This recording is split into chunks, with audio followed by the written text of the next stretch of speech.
Welcome to the only daily podcast focusing on compliance news of the day. Each morning, start your day with a cup of coffee and Tom Fox, the voice of compliance, to hear about 4 of the top compliance, corruption, or leadership stories you will need to start your day. The Daily Compliance News is a production of the Compliance Podcast Network.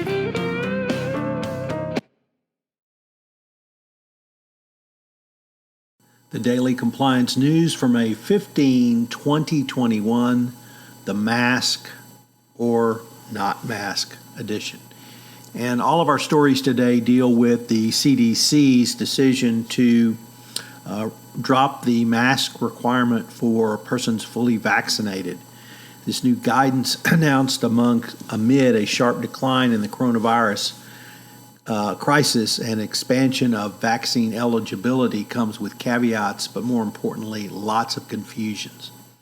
The federal guidance is expansive. Fully vaccinated people who've received their final COVID-19 vaccination at least 2 weeks ago no longer need to wear masks outdoors or in most indoor settings, but there are limits.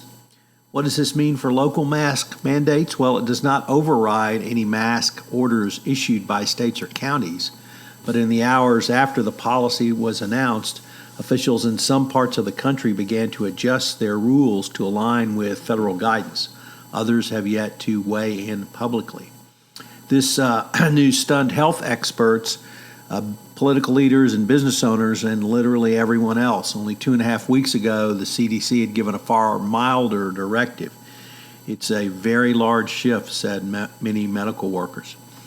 Costco and Walmart immediately announced that they are dropping their mask requirements for those customers who meet the requirements. But this has sowed great confusion amongst businesses and most particularly HR departments, because the basic question is, now what? And you have another headache as you have to come up with a protocol for a return to the office. Companies need to abide by local guidelines, but the change in federal guidelines raises questions. Do large companies establish a common policy when local health agencies may not agree, or should they follow the CDC? How to handle employees who are uncertain about safety protocols. How will employees cover this going forward? There's, of course, the example of the New York Yankees, who have 8 fully vaccinated members of the baseball team testing positive for the coronavirus. Some may interpret this as a lesson for businesses who try to open their facilities early. Of course, what about workers' comp claims? What about liability if employees or customers are exposed? Unfortunately, these are open questions, but employers are required to provide a safe work environment under general OSHA standards. If they're following CDC guidelines and local guidelines, they're probably in safe territory. Meeting the requirement to provide a safe work environment does not require mandating vaccines. Contrast that with Delta Airlines, who has said that they will require vaccine mandates.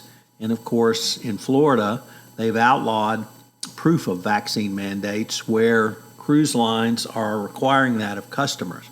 So really lots of unanswered questions. The new CDC guidelines, I think, are certainly a welcome change for many Americans, yet because of so many of the unanswered questions. The Daily Compliance News is a production of the Compliance Podcast Network and a proud member of C-Suite Radio. Thanks so much for listening. I hope you'll join me again tomorrow.